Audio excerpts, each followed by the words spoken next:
Everything, everywhere, all at once. Connection with Brant Menswar.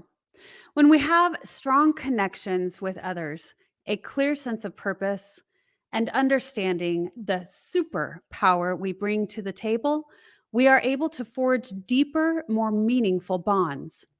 In the award winning movie Everything, Everywhere, All at Once, we witnessed how harnessing the power of connection can unlock our true potential.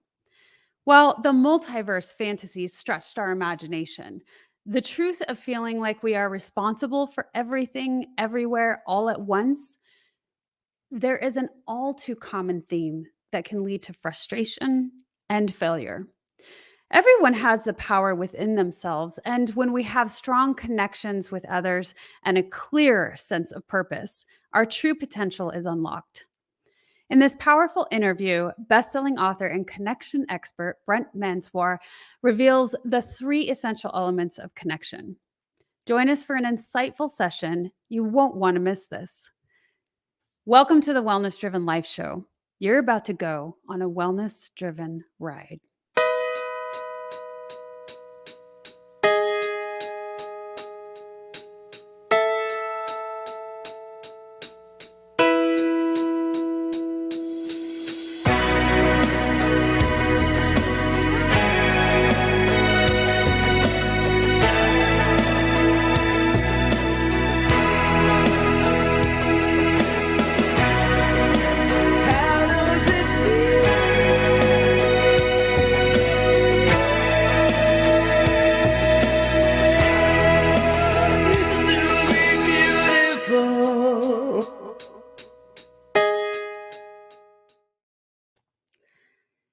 I'm excited to introduce our guest. Let me tell you about him.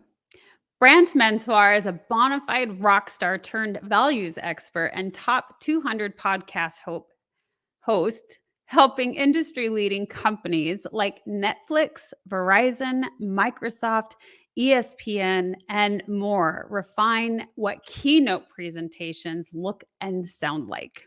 His keynotes are designed to rearrange their employees through an interactive performance of energy and inspiration. He is certified in the psychology of leadership from Cornell University, and his mission is to help organizations create a high-performing, connected culture. Through his books, podcasts, Black Sheep Values, and passionate speaking style, he encourages audiences to move forward with deliberate intention in order to develop the skills necessary to perform at the highest level. Please help me welcome Brant. Hi, Brant. Hi, April. Thanks for having me. Oh, it's a pleasure. I am so pleased to have you on the Wellness Driven Life Show platform. Welcome, welcome. And if you would love to start, share a little bit about yourself with the audience.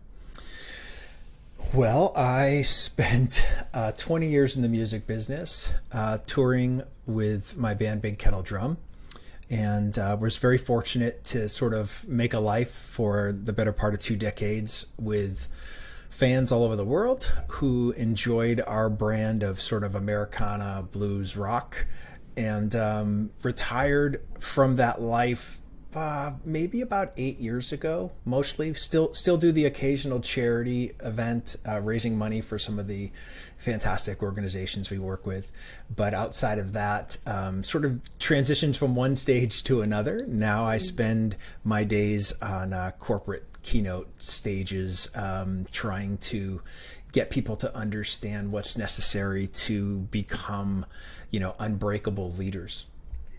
I love that term, unbreakable. And we talked a little bit about that, prior to this, but you said how, I want people to know what it's like to be unbreakable, to get to that point where you have full confidence of the things that you do and, unbreakable, unshakable to move forward in life, no matter what happens. For me, it comes from, are you familiar with kintsugi at all by chance? I am not. Please teach me. So kintsugi is an ancient Japanese philosophy, and method of fixing broken pottery. Oh, I do know this. Okay, I forgot the term. Thank you. Yes, Yeah, please continue though. it started in the 15th century with a Japanese shogun named Ashikaga Yoshimasa, and he had his favorite tea bowl broken. And so we sent it off to be repaired, and it came back with these ugly metal staples in it, and he was not very pleased with what it looked like. So he gave it to some local artisans, and he asked them to come up with a new method of repair that highlighted the broken pieces as opposed to trying to hide them. And so they basically went out and found the most valuable resource they had access to at that time, which was gold. And they used this mixture of gold and lacquer to create this really strong bond that could be used to hold the broken pieces together. By doing so, they really did two specific things. Number one, they honored the history and sort of life of the bowl. But secondly, they actually made the bowl more valuable than before it was broke, because now it was laced with gold. Mm. And so what I teach people is that if you really want to learn to become unbreakable, there's really only one thing you have to accept, and that's you're already broken. Yeah. If you start from the premise that you're already broken, then you can stop trying to hold people and things at arm's length away from you, afraid that they're going to break you, and instead focus on what holds the brokenness together. And those are our deeply held personal core values. And when you know what those are, they really make you truly unbreakable.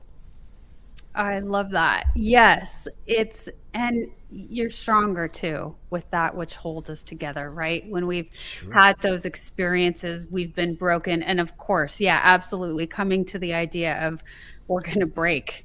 And it's going to be time and time again that we're going to be breaking. And uh, so I love your book, Black Sheep Values. I gotta say, I really like how you hone in on finding out those core values. And you've done some extensive research on this. This has been, Brant, I don't know how many years have you spent with, trying to discover values and what they mean and working on them with others?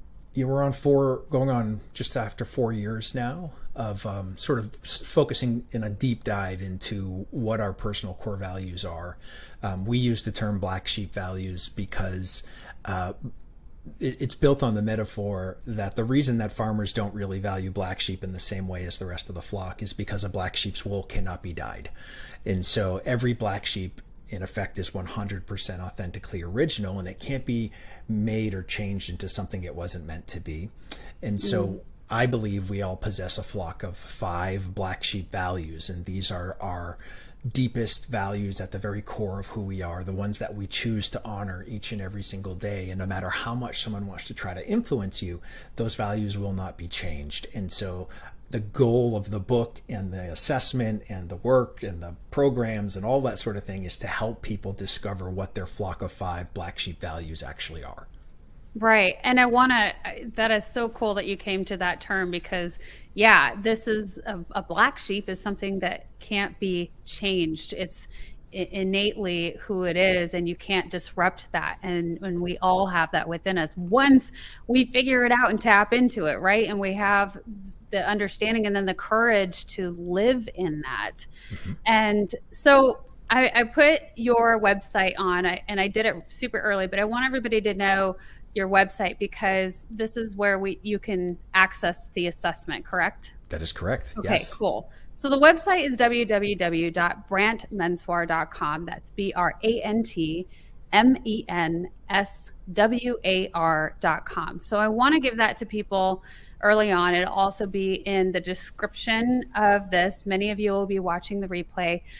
But let's talk a little bit more about those values and how you came to them. It's highlighted and described very well in your book. You really guide people through discovering that and asking more and more questions. It's kind of like the 5 whys or the 5 whats, right? Like, so, and then what? And then why do you feel that way? And you just keep going deeper and deeper and deeper until you get to the root, because you discussed a few times when, people actually sit down, right? And they're talking about their values, they're thinking on it, they're pondering it. Okay, well, I value these things, and they come up with 20 some values. And you can't live those every day, right? It's like impossible to try to key in on that and be like, okay, I want to be showing up as this and this and this and on and on and on. And that's just too much for us to handle. So it takes a lot of deeper, thinking and leading into the right uh, answer. Do you know where the phrase winging it comes from? I don't. So, right at the turn of the century, in the 1900s, America was actually booming, right? And so there was this sort of influx of building these theater houses all over the country. And because there were so many theaters being built, there actually wasn't enough actors to be able to cover all the theaters that were being built. And so if someone got sick or somebody couldn't make a particular show, they would go out and try to find a fill-in actor, and that actor would stand off stage in the wings of the theater, and they would try to memorize their lines just before they stepped on stage because they didn't have time to learn them. And so that's where the term winging it comes from. And if you take a look at our society today, I think what you'll see is that We're all winging it. we've adopted this as a way of life, not as an emergency trying to, step into a role that you're not prepared for. We have adopted it as a way of living, and it's scary to think that that's the case. But it is true that that is the case, and people have an idea of what is really important to them, but they never take the time to figure out what their non-negotiables are. And we treat non-negotiables and really important like they're cousins, they're this close, but in reality they are out of frame here.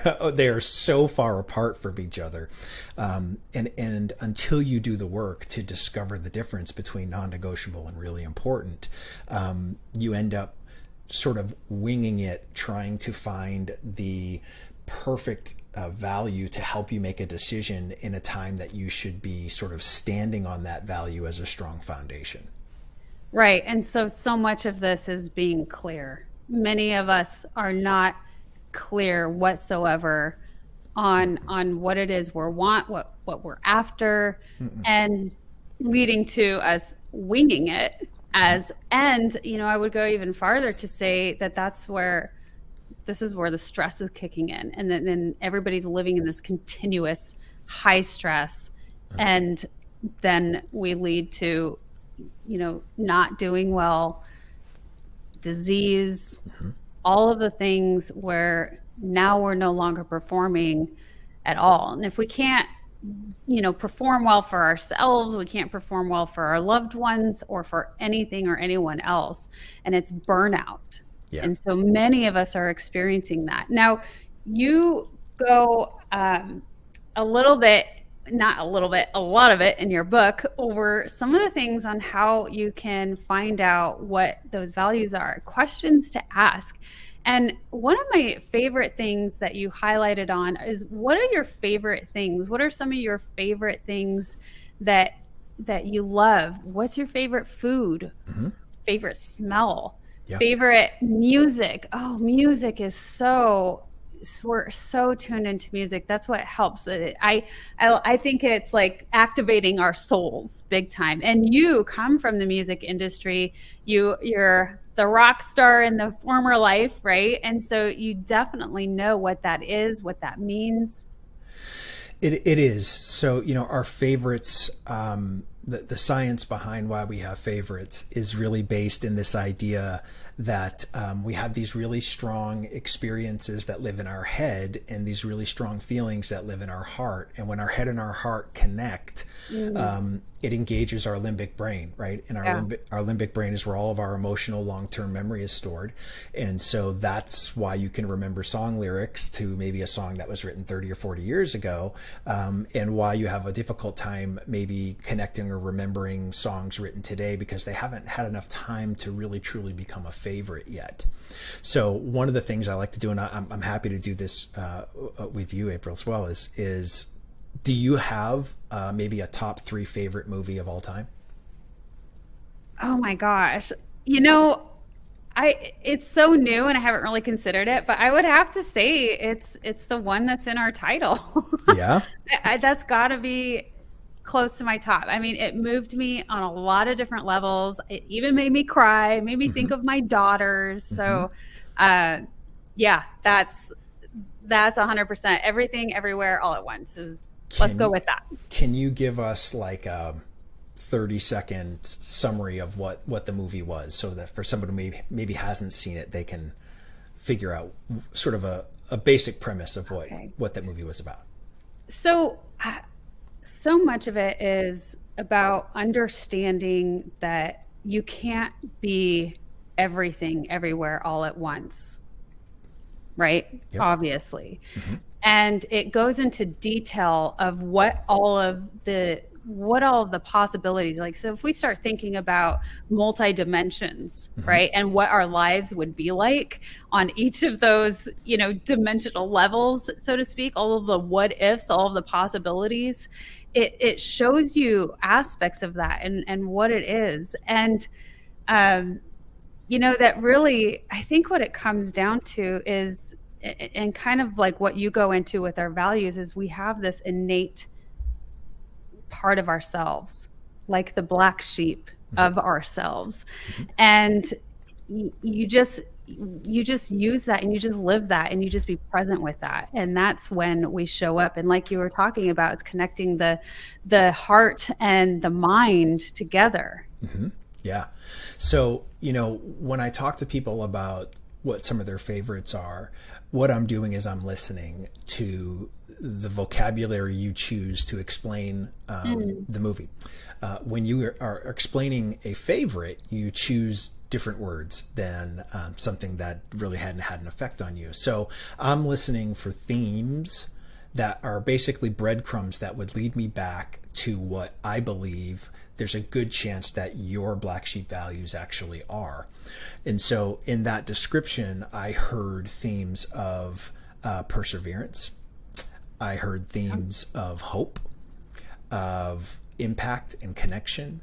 Um, you know, when we start to choose our words really carefully, it really gives us a good idea of what potentially could be real for us, and what isn't. And why that's important is because one of the things we've discovered over the course of the last 4 years, and over 10,000 people taking the Black Sheep Values Assessment, That's so cool, by the is way. yeah, I mean, we It's love it. huge. I'm a data junkie, so for me, I love looking at the results. And one of the things that we have discovered is that when people first take this assessment, 2 or 3 of the 5 values that they come to are more than likely accurate. But Mm. 2 or 3 of the other values are complete fabricated BS. And that's because many of us have grown up being conditioned to care for other people's sheep. Mm. And if you grew up caring for a sibling or a grandparent or a parent or whatever scenario you find yourself in, the longer that you sort of have cared for other people, the harder it is to pull apart what matters to you and not to them.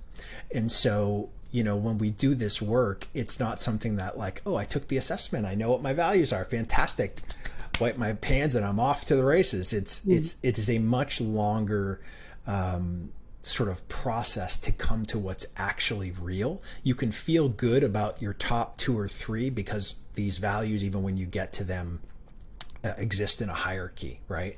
And so even if you have your 5, those 5 exist in a hierarchy from most important to least important. Yeah. Even though they're all non-negotiables, there are still some that resonate deeper in our hearts. And so, your first 1 or 2 you can feel really good about, but everything below that requires some additional thought and living and process and all of the things that you need to do to make sure that you can confirm what you think is real is actually real. Right.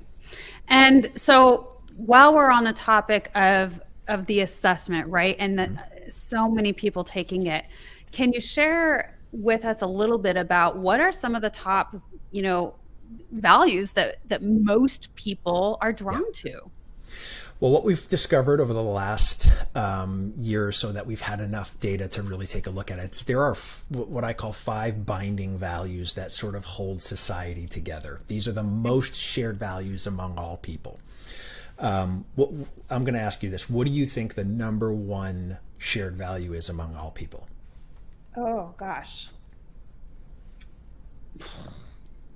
It's I tough. don't know. I don't want to say, I mean, I want to say connection. It is. Oh my gosh. Not That's only fabulous. not only is it number Yes, one, there is hope. it is listen, it's Maslow, it's sense of belonging, right? Yeah. It's this idea that we were built and made for connection. Yeah. Not only is it number one, it's number one by more than a 50% margin to the next closest value. So it is so Yeah. Great. important that when you are living your life, either your personal life or your professional life, if you don't have connection at the center of it, you're going to struggle. You're going to struggle to feel Yeah. any sense of fulfillment that you're striving for. So connection's number one. Number two is integrity. And Yeah. integrity is all about sort of creating a safe space. Are you creating a safe space for people in your life to engage with you?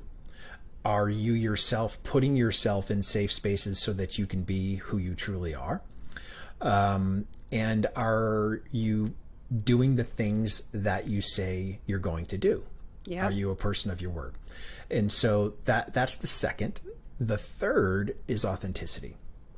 And this is something that, especially in the last few years, all of the discussion that has sort of become politicized around identity and who people identify as, and what does that look like and how does that work? And it's not something that you can take lightly, because it's at the true very core of who we are. And as you can see already, if connection is incredibly important and creating a safe space is important as the second most important thing, you can understand where all of the concern is around identity and authenticity, because it requires the first two values to be engaged.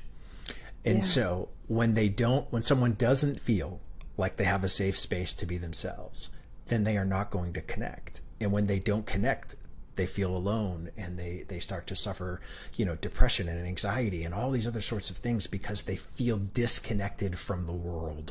And that disconnection isn't just with other people. It might be a disconnection from nature. It could be disconnection from your God, from your spiritual life, from whatever that might look like. There are so many things that we can be disconnected from. That authenticity is what we long for if we have a safe space to show up and we have the ability to connect. One of the exercises that I do in my keynotes is I have people, and if you would, could you just cross your arms for me like this? Yes. Okay. So you're crossing your arms. Now what I want you to do is cross them the other way. Okay. It feels unnatural. Okay. And I had to think about it, which is like Everybody the weird does. part. Everybody does.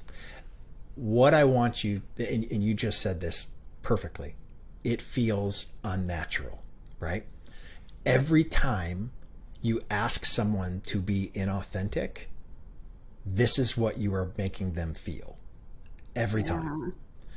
And the more that you ask, the more difficult it becomes. So it starts with the arm folding, but then if I said, well, stand on your non-dominant leg. Now I want you to rub pat your head and rub your belly, like all of these crazy things that become more and more and more uncomfortable. You might not think anything of it, but for the person who is not being able to be authentic, it is just piling on this feeling of what becomes resent, because you're not allowing them to be who they truly are. And so it's why authenticity is the third most shared value among us all. The last two are personal growth. We all want this ability to grow. Now, where we choose to grow will differ, but we all want to experience growth in some way, shape, or form. And then the final one is creativity. But it's not creativity in the sense of how creative you are. It is much more creativity in the sense of creating solutions. Can you create solutions in your life? Are you empowered enough, whether that's your personal or professional life? Can you create solutions that would really require you to connect with someone else to make that solution come to fruition, right? This is why this is a sort of a self sustaining wheel. That's a servitude aspect. It does. And it's also one of these things that, at least in business, I will tell you that the most frustrating, the number one complaint I get from anyone I've ever talked to with regards to the assessment goes is this idea of responsibility without authority. They have this responsibility put on their shoulders, and they've been given zero authority to make it happen. And that is the most frustrating position to put somebody in. But when you think about it, it also happens in our personal life all the time. We feel like we have this responsibility on us, but we're not giving ourselves authority to make the decision. I was going to say that's a choice though, right? Because, we're responsible for ourselves. So we are the authority figure of ourselves. That's the main difference between personal and professional. In the professional world, sometimes you don't have the authority to make the decision, right? Yeah. But in your own life, you absolutely have the authority to make that decision. And that's that shift. When you start to understand that, then you really start to feel that empowerment that you can start to practically manifest these things in your life. Yeah. All right. Well, I'm going to let everybody know, as far as their relationships go, that it's great relationships if you've got the connection, integrity, and authenticity, of course. So we'll move into our first commercial, Brant, and then when we get back, we'll keep talking further. It's a great conversation and really appreciate you being on the show. Stay tuned. Can't wait. Hello, everyone. I am Kim Jacobs, the host of The Kim Jacobs Show, and you all know who's right here with me, Dr. Les Brown. How are you, Dr. Brown? I'm blessed and highly favored. Ladies and gentlemen, this is the time you want to give yourself a competitive edge. If you got a message, you have some knowledge or experience, a story, or if you want to do something adventurous and exciting with your life that can increase your credibility, expose you to millions of people, I'm encouraging you to have your own talk show. I used to have a talk show. That one talk show catapulted me to another level. Now there are more people watching the internet, as you are aware, than television. Yes. Come on, somebody. That's right. Dr. Kim Jacobs, she trained people on how to have their own talk show. She will train you how to do that. And now with me partnering with her, now you have the combination of an audience, expansive audience. We have over 4 million people in all of our platforms, and the coaching you need to grow your business, to grow your multi-level marketing organization, to draw more attention to yourself in this noisy economy. Go ahead, Kim. So in the training that I do, Les, I actually do a 6-week training. It's 1 hour per week. And each week I meet with the individuals one-on-one. We go through and we talk about all of the things that's necessary for a show to become a reality. We go from how to actually identify your focus area, what's going to be your ideal customer that's going to be tuning in. We'll talk about how to get guests, how to get sponsorship, how to go about getting your lighting, your branding, and your banners, and everything that you need to know. And guess what, Les? They own their own content at the end of the day. And that's exciting. Now, if you're ready to create a shift in your business and in your life and increase your cash flow, I want you to go to KimJacobsConsulting.com. It's right there on the screen, KimJacobsConsulting.com. You know, people say opportunity knocks on every door. Right. No, opportunity stands by silently waiting for you to recognize it. So I want you to recognize that this is a time for you. This is an incredible time to have your own talk show. It establishes a level of credibility. Yes. And by being exposed to people on a regular basis, it allows you to strategically begin to impact and attract your audience. She can take you in a place in yourself that you can't go by yourself. So go to KimJacobsConsulting.com. That's KimJacobsConsulting.com. Did I say KimJacobsConsulting.com? Yes, you did. Very good. Make sure you go there and sign up for the coaching, and we're looking forward to working with you. You have something special. You have greatness within you. That's my story, and that's Kim's story, and we're sticking to it. Bye for now. Bye-bye. All right. And speaking of incredible coaches, Brant, you as well are an incredible coach. And I just want everyone to know that. And again, know where to find you. I'm going to put that back up. You know, Brant, you have this extraordinary story, and you have, just like many of us, you've been broken and you've been put back together with gold.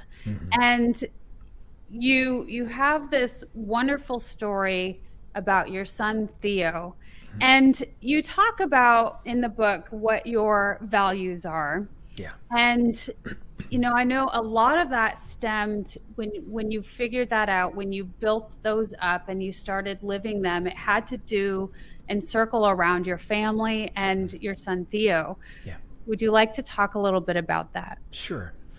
My oldest son, Theo, when he was 14 years old, was diagnosed with myelodysplastic syndrome, which is a cancer of the blood, and required him to receive a bone marrow transplant in order to survive. And we spent 263 days in the hospital with him battling. And over that time, we had many of the instances of, is this going to be his last day or not? And the last one in particular that we faced, the doctors sort of had given up. He had this situation happening where two different things were happening at the same time in his body, and each one had a opposite treatment. So if they treated one, they would actually fuel the other.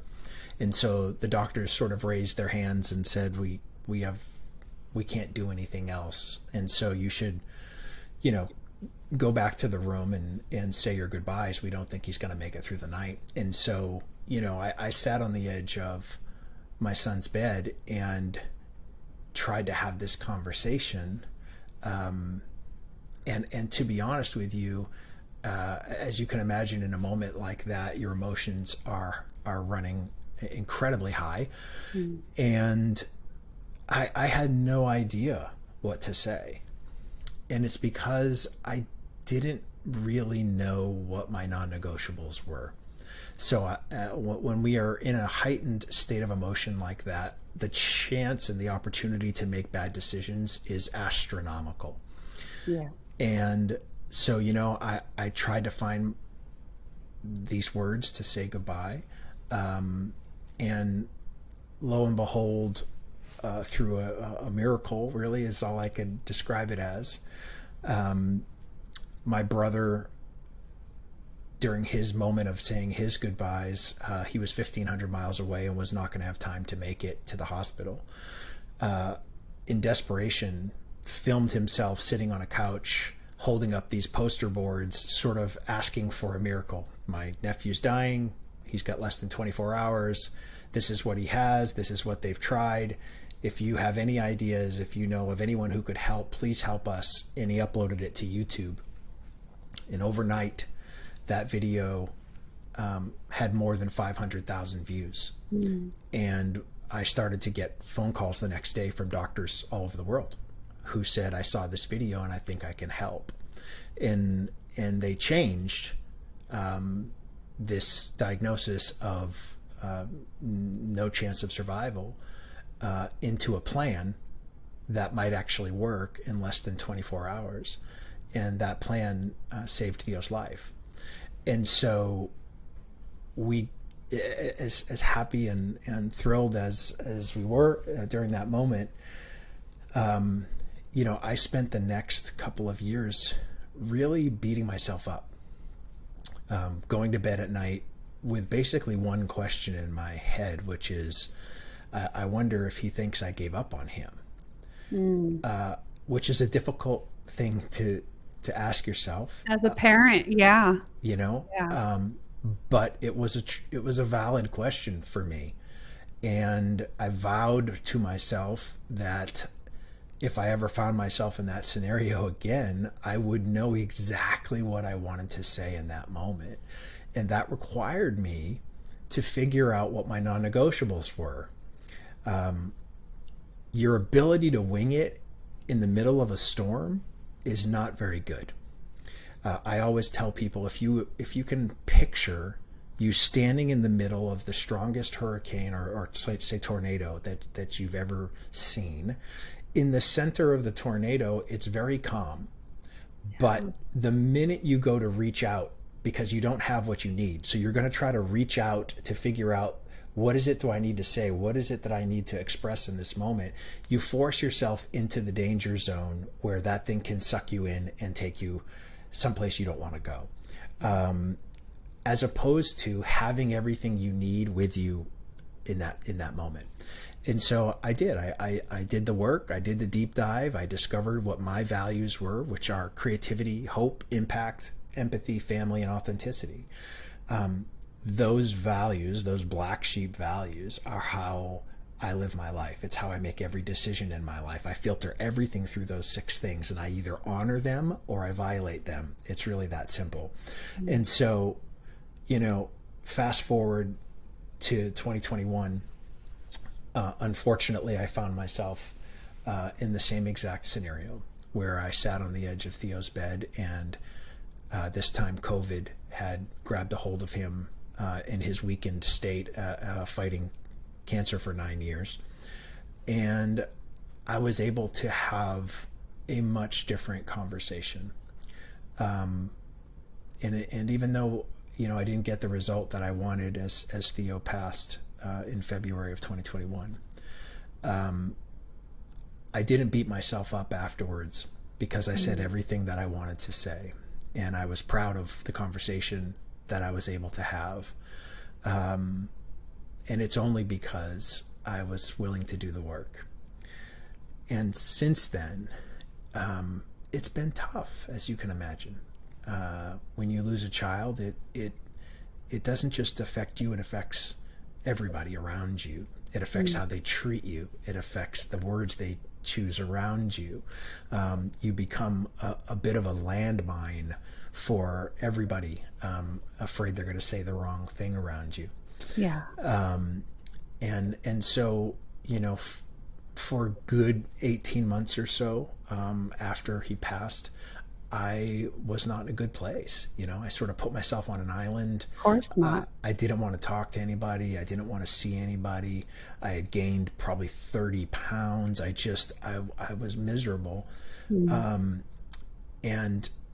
I had this conversation at that 18-month mark with a friend of mine.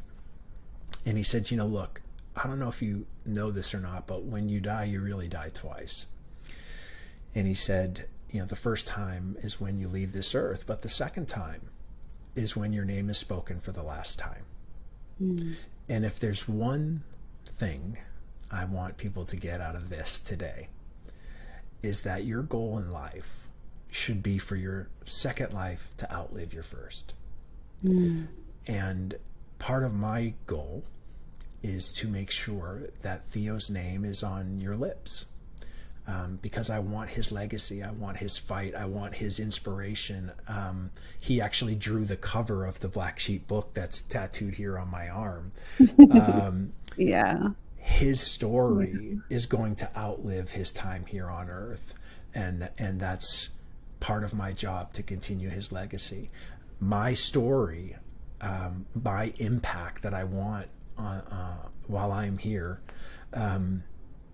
is one thing, but the impact I want to last long after I'm gone. And I want this idea of black sheep values and this idea of figuring out the stuff that really matters to you, to last a century after I'm gone. And that is the work that I'm doing now is not for what is now. The work I'm doing is for my legacy. And when you start to live your life with this idea that if you can have the type of impact you want to have in your world, whatever that world looks like, then the choices you make, the motivation you find is at a different level, because you're not talking about the temporariness of us being here on this planet. You're talking about eternity, of how you're going to be remembered and how many people that you have never met might say your name 50 years later because of something that you did that impacted them. And that is the goal that I live my life for now. Brant, thank you so much for your vulnerability and sharing that story. I know that's not easy. How could it be? It never would be for any parent to experience that and go through that. I know you're a huge fan of Brene Brown's and how she talks about vulnerability, and so would love for everyone in the audience to look into that and see that, because it's a big piece of getting to the next step of getting and going deeper, is to understanding vulnerability and how to access that within you. And Brant, I would love to know what is the biggest impact that Theo had for you? To me, it was his strength. He battled things every day that most of us would just give up. Yeah.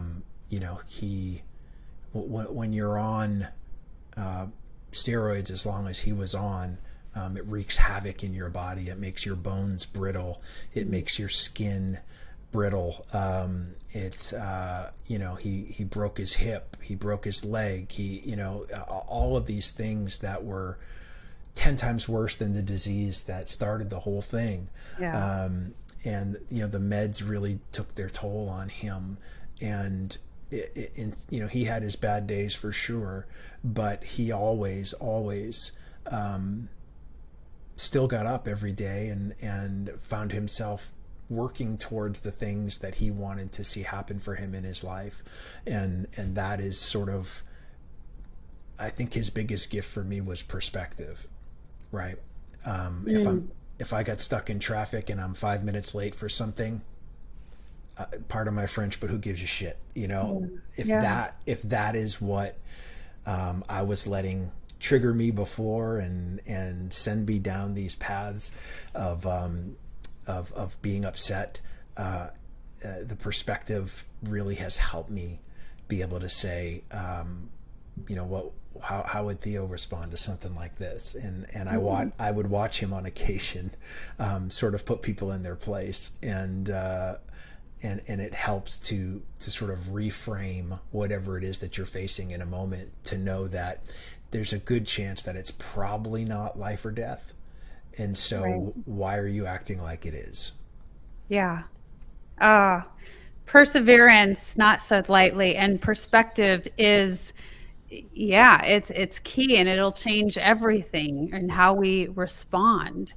And so having the people that you surround yourself with, like, he is inspiring, and he does help give you a different perspective and how to think of things. Just like you said, Yeah. what am I getting pissed off about in traffic, when really the big picture is something entirely different? Yeah. And why would I give my energy to that? And my mind's going a lot of different directions, but I want to go back a little bit to the first instance where you had the miracle with Theo, and you to me, it's that connection piece that we all value so innately, really. And pushing out the awareness of this need, of this heartfelt help cry out, and the connection between all of us, and putting our energy, our heartfelt energy, into something like, yes, let's do something we want to serve, we want to help, we want to be Mhm. there. Mhm. And there's so much power in that, and how it does help create miracles. So how do you feel about that, Brant? Well, what I'll tell you is, we've already talked about what the five most shared values are, and if you look at that miracle, what you will see is those values in action, right? So my Yeah. brother started with connection. And I'll come back to that in a minute, because I know we talked at the beginning of the show of what are these three parts of connection that we really want to see happen. But it started with connection. He created a safe space for people to engage with that integrity that he created. He allowed for the authenticity for people to show up as they were, no matter what their belief was, no matter what religion they believed, no matter if they were someone who prayed or someone who, Yep. sent good vibes, or whatever they chose to do. Yeah. Gave everybody a chance to grow in the process and learn something, and then empowered them to create a solution that we were told didn't exist. And so the five values, not only are they present, they are the drivers that created the miracle. And so that, to me, is the biggest proof of what can happen when you use what is the most important values to us all as a society. Yeah. It really allowed for something that we were told was impossible to become possible. And that is, I don't know of a better testimonial than that, right? Absolutely. Yeah. I mean, another way, and you would know this very well. One way to describe it is, when we're all doing that heart connection together, is like a concert. Yeah, And sure. when we're all tuning into the same thing or the same feeling Mm-hmm. through music, through feeling, through, accessing that all together as a whole. Yeah, yeah. It's, if you've ever sort of, had that experience, and it can happen at a concert, it can happen at a conference, it can happen at church, it can happen on a retreat, where you just feel connected at a different level, right? Yeah. Yeah. You It's a good you way. you realize all at once, sort of the tininess that we are in the universe, and the enormity of what being connected together actually means, and that is palpable. Yeah. Yeah.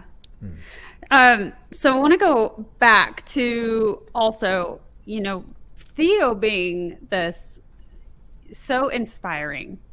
And you talk a little bit in your book about you had this interview with Don Yeager, and he was coached by John Wooden, Yeah. who he famously quotes, "You will never outperform your inner circle." And that's so profound. Yeah. I mean, it's simple, but yet it's so profound. And so you want to highlight that a little bit for me. Sure.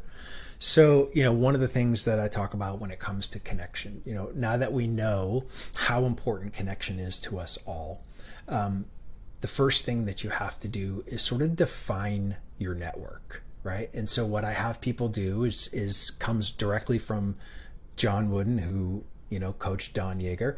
But what Coach Wooden would have people do is say, I want you to write down the five people you spend the most amount of time with in your personal life, the five people you spend the most amount of time with in your professional life, and then these five people that are sort of other categories. Maybe they're where you volunteer, or a different church, or whatever it looks like.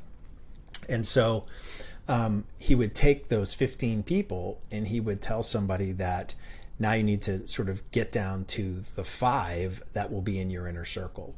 And what I sort of have done now with the methodology that comes with the Black Sheep and in Black Sheep Foundry, which is where we do all this training, it sort of takes it a little step further based on the work that I did at Cornell and the psychology of leadership and what we learned sort of as to the current processes and methods that really work.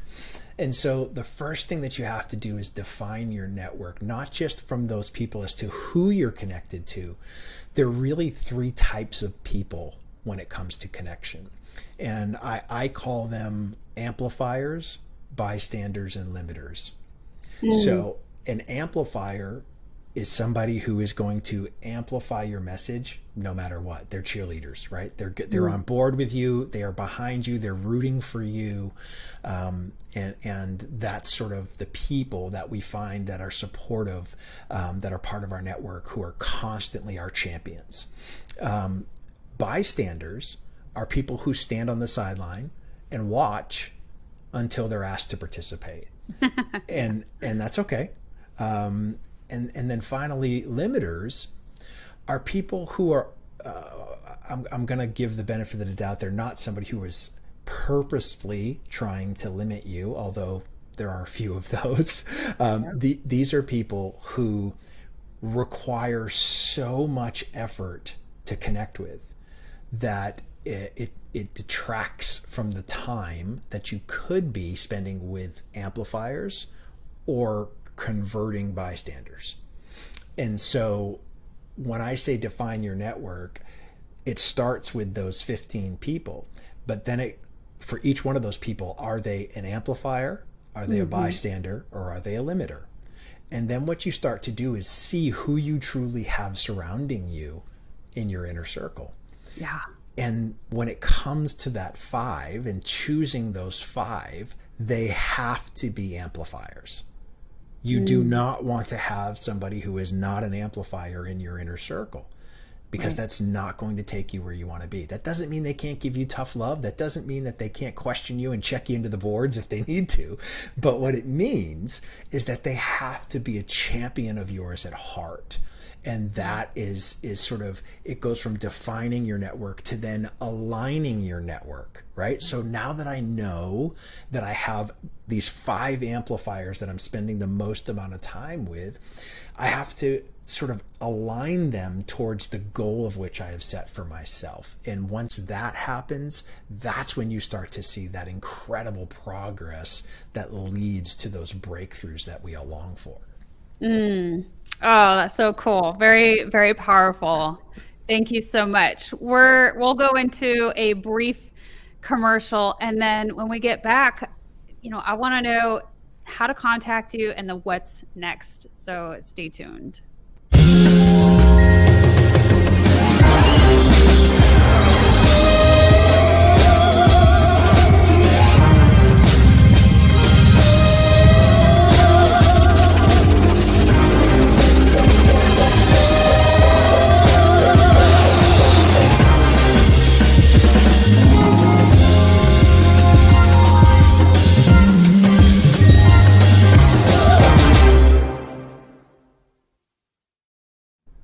Learn more about Bella Grace in the description, and as well as, finding more out about Brant. Brant, can you tell everyone, I know that we have your website to connect with you. Sure. What else? What do you offer? What do you do? I know you work a lot with corporate, but you also do, smaller groups too, and helping guide and lead, and you have a book. Curious to know also, just for personal reasons, and maybe other people would want to know, is there a book number 2 coming? Great question. My publisher has been asking me the same thing. Yeah. What's next? With regards to the book, there probably will be another version coming, which will be centered around all of the information and the data that we've found out from those who have taken it, right? Yeah, that really is. I mean, I can't say enough how powerful that is, Brent. You know that. Yeah. But for everybody else to know, like, it's not a small thing when we start to understand truly with scientific backup, right? Or consensus backup. That is where we come to a lot of our beliefs, is by a general consensus of, and how that can help guide us and lead us. Listen, I agree completely. And I had a friend who, so obviously the first book was called Black Sheep, but he has told me that the follow-up should be called Who Gives a Sheep? And it's a great name. I mean, I can't argue. It's got to at least be in the subtitle. I mean, exactly. I think that, I would say within the next 18 months, I'll probably get around to writing the sort of follow up to it. I still believe there's so much work to do. I mean, the first book has been translated into, I think, 6 different languages already. And so, there's these contingencies in, Korea and, Bulgaria and, even in the Middle East. It's amazing to watch the book be translated into all these different languages. But I do some work in masterminds, and so I invite people to join me. I hold my masterminds in Nashville, Tennessee. Obviously, spending a good part of my life there in the music business. Our sort of machine was there, our label was there, our booking agents were there, and our licensing people were there. And so so you really provide an experience. It is. It's we do things at, this is beyond the mastermind, guys. Like it's held at the Bel Air Mansion, which is one of the oldest antebellum mansions in Nashville. It is this incredible, beautiful 15 bedroom, 19 bathroom a palatial estate that we spend 2 in-depth days of going deep into the work, right? Going deep into the values work and understanding how to connect, how to build bridges to these 5 values that we know everybody shares. And so we build in some incredible experiences there as well. We do this wine tasting event that sort of connects our 5 senses, and if you read the book, that our senses are connected to our values in a lot of ways, and so you sort of get an idea of how to start that journey and start to connect things at a more macro level, and then I sort of call in favors to my famous Nashville songwriter buddies who have written some of the biggest hits in the last 20 years, and they all come and do a private concert for everybody on the second night. And we just make it this incredible experience, right? We want people to be blown away, sort of immerse them into the culture of Music City while they're learning about themselves. And so rock on. Yeah, right. I love it. That is the masterminds. And then, we've got some online programs that are a little more affordable, and people who want to do the work, but they want to do it at their own pace. Where the mastermind is like a fire hose for 2 days. The online programs allow you to sort of work at your own pace, and if it takes 3 months or 6 months, then so be it. But there's still access to group coaching and calls that happen once a month as well with me. And so what I want to do is provide people with some sort of affordable way to do the work and have the access that's possible. I don't do one-on-one coaching anymore because I just unfortunately I don't have the time. But the group and online sort of courses and programs that I have now allow for I think we're more powerful together, right? And when you have that community and that other connection piece, I mean, that's part of it, right? That's what I love about, not necessarily doing the one-on-ones, but doing it together as a community. Yeah, I think it's when you see that other people are struggling with the same things, it helps with the connection piece for sure. Yeah.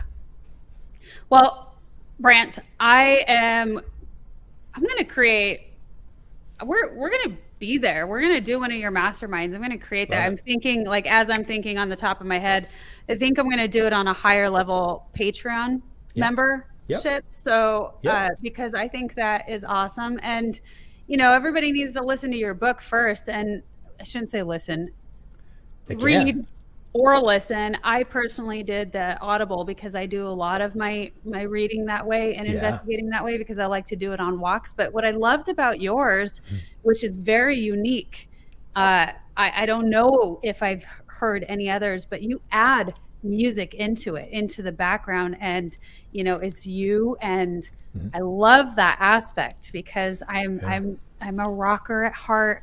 I will never get rid of that. And so it's a important connection piece for me personally. We scored the And book. Yeah, we scored the book like a movie. And yeah, so it took it is. took 6 months. But if I'm talking that I'm at a coffee shop, you're hearing a coffee shop in the background. I mean, if I'm telling you that I got pulled over by the cops, you hear the sirens. I mean, Yep. it's one of those things that just sort of happens. But Yep. it creates a different type of experience for the listener, and that was the goal. Yeah, it brings you into that moment to relate to Yeah. it. Absolutely. Well, cool. So, is there anything else that you want to share with our audience today? I would just say this, the purpose of this wellness driven life show is for people to get healthy in some way. And I love that. It's why I'm here. It's why I said yes. But what I want you to know is that if you've longed for something more, if you believe you were built for something more, I could not agree more with you that that is the case. But it's not going to happen unless you put in the work. And so you've got to start to figure out what matters most to you, because they become the most powerful motivators that keep you engaged even when life throws you for horrible loops at times. And I think now with me, I could have shut down and just disappeared. But here I am, 2 years out now of losing my son. And the only reason I'm standing before you is because I've figured this stuff out. I've got myself into a place that I believe I can have the type of impact on those that are looking for the same thing. I hope that that's you. If it is you, I am more than happy to try to help in any way I can, point you in the right direction at least. I might not be your cup of tea, but I have lots of cups of teas from friends that might be. And so I would just offer to you, please consider doing the work in yourself, because you will never regret doing that deep dive and figuring out what truly matters to you. I love that. Thank you so much, Brant, for sharing that and for being on the Wellness Driven Life show. Thank you. My pleasure. And for all of you who are going to be watching the replay, thank you so much for tuning in. Leave your comments in the comments section below. We do get back to them. And goodbye for now. And also in memory of Theo. Goodbye.